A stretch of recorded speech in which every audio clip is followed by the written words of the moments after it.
Okay, I've been having requests to explain how I make the claymore there using these mouse traps. So this is a typical mouse trap, or rat trap actually, it's bigger.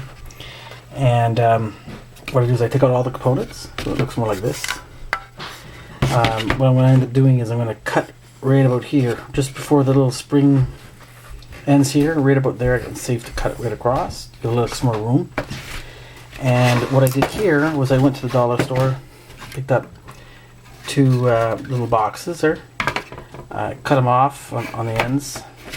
Okay, the ends that were on each side here, I'm using them to also reinforce when I do glue them together like this, you see?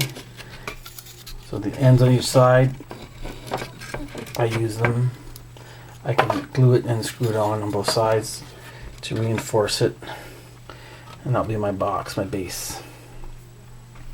The lid's the same thing. Lids, I took them off, did my little 45-degree cuts on each side. And I'll be able to overlap them on top of each other, and that'll be my lid. I also using the hinges again at dollar store. Simple. Take the hinges there. Okay, so here's my claymore. Finished and painted. It has I put a elastic Velcro on it so I can wrap it around a tree or anything like that. Okay, so here I attached one box, small box, on top of the main box, which is hollowed out, which I'll show you later. And there you can see a slot there, so I can slide in my Velcro through there. There's the latch, will open. Right. And when it's armed, that will want to spring open. I put little screws with a loop in them there at various locations, because on the site I may want to use that to tie this to a tree or whatever, so that my claymore has that stableness. The more stable it is, or firm to the ground or whatever, the recoil will have more effect pushing the pellets forward, right? So that's what all I did is I simply just took the box from the dollar store and I reassembled it right in here. Now when I open this up, you'll see what I mean.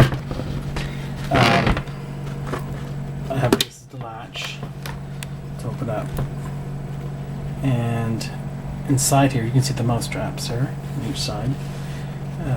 There's a little, this is where I store the string and the stuff to set the trap.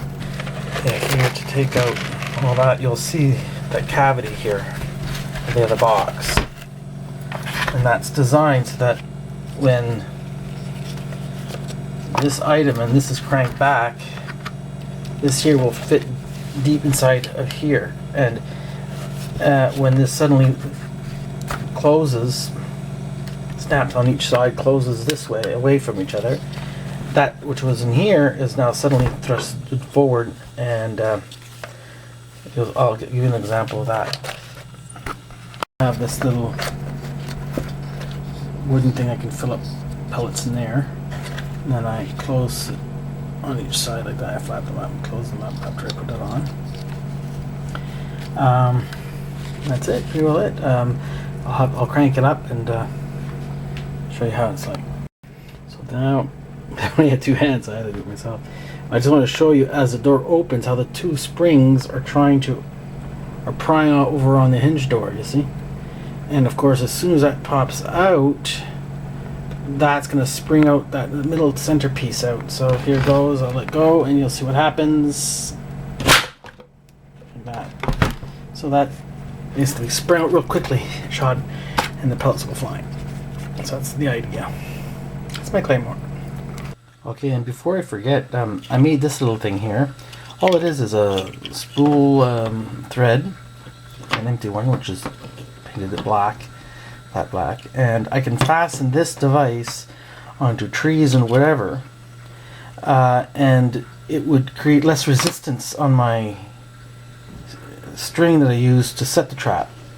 So when they walk by, there's a lot less resistance, no snagging, no nothing. It will set on this on the trap right here, on this thing here around this. So when they walk by and pull the string, this will open up and and release the trap. Now this is what you don't want to have happen. You don't want your target to trip the wire, and of course from the time reaction, if he's running, for example, and have the pellets just miss him. You don't want that. With having spools, it can cover different angles and different directions as well. So the basic idea is to have spool number 1 is to pull the wire upward to activate the claymore. It's horizontally, while the other ones are vertical. So spool number 2 or 3 or 4, how many spools you got, you're covering your angles. And what that does is it allows you to ensure that you hit your target. So you can attach these spools onto poles, trees, or any other thing that you can attach it to. And so if we have, again, the anticipated pathway, we have the different spools, and it makes sure that when the target goes by and trips the wire, that he's going to be within that the range of that spread, and you'll hit your target. That's the whole idea.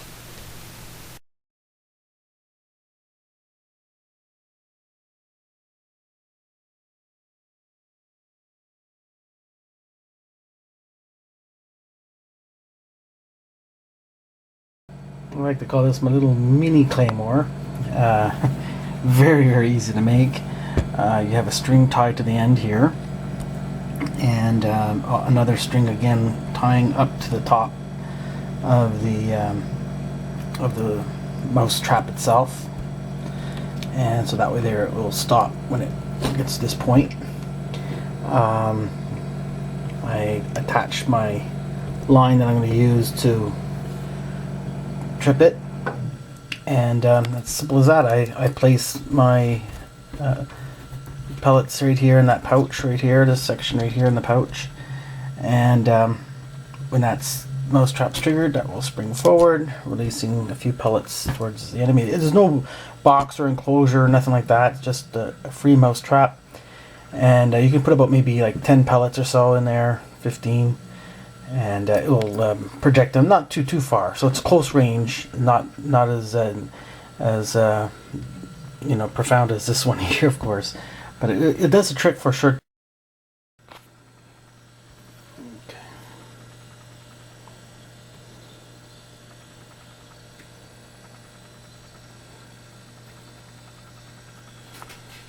Okay, let's go.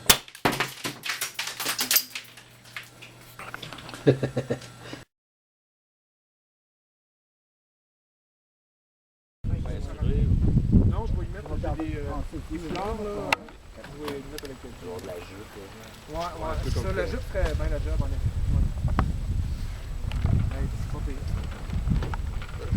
Je vais changer mes goggles parce que c'est rendu... 4,19. 4,19? Ouais.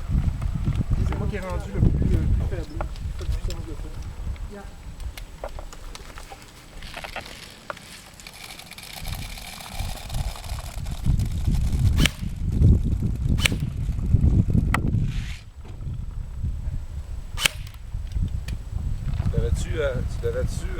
Tu voulais un peu, là? Je vais pas derrière. Don't forget, we're recon, so we're like camping, like, right? You and I, and make sure you're on semi.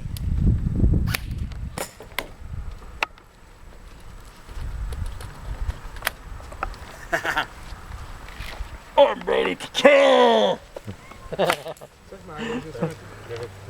je sais pas, non, peut-être pas.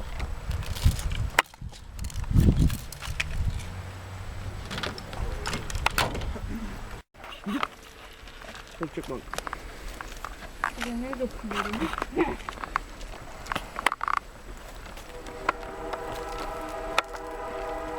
Whoa, dramatic sounding piano.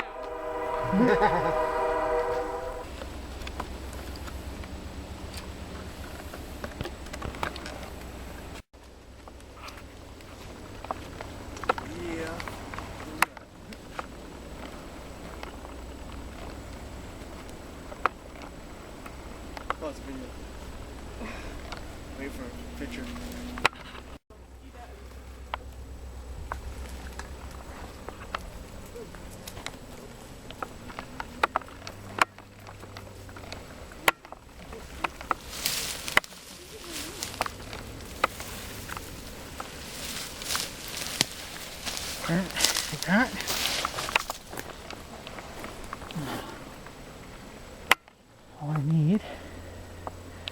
Okay.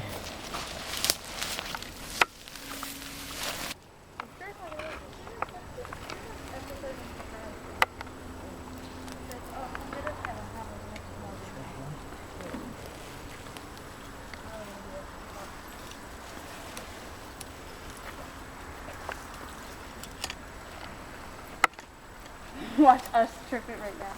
Just to help lower the resistance. You're only gonna put one, right? Yeah.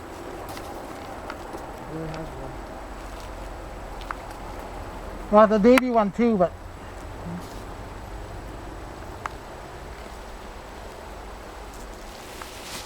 just enough to take what I want. Okay, so here's my basic plan. Okay, there's usually two main options. Either they activate the main claymore when they're going after the two that are distracting up ahead. Either way, they'll be tempted to flank them. There'll be a team most likely wanting to flank them. So if the main claymore does indeed get activated, for sure they're going to be going to the edges of the woods, trying to take cover and stuff, which increases my chances of the second mini claymore to be activated. The reason for that is because they'll be scanning more like 180, some in some cases 360 around themselves, scanning at the same time, having to worry about the different angles of attack that can come at them. And because their attention is scattered everywhere, they're less likely to notice the mini claymore waiting for them.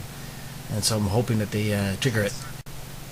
Either case, if they do, it makes my job a lot easier. I could only have one target while my teammates could focus on the other ones. Now, of course, the other option being that the person doesn't go on the right-hand side, but rather sticks to the left-hand side away from a mini claymore, then I'd have to take him out. It would draw attention in two directions, and hopefully my mini claymore would eventually get one of them, and my two teammates can get the other ones that are on the other side. Now that's my plan, but let's see what ends up really happening.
Okay.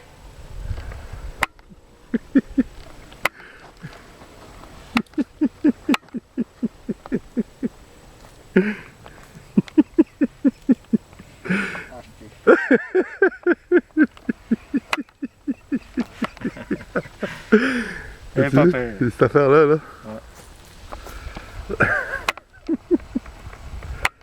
Ça a marché, ça.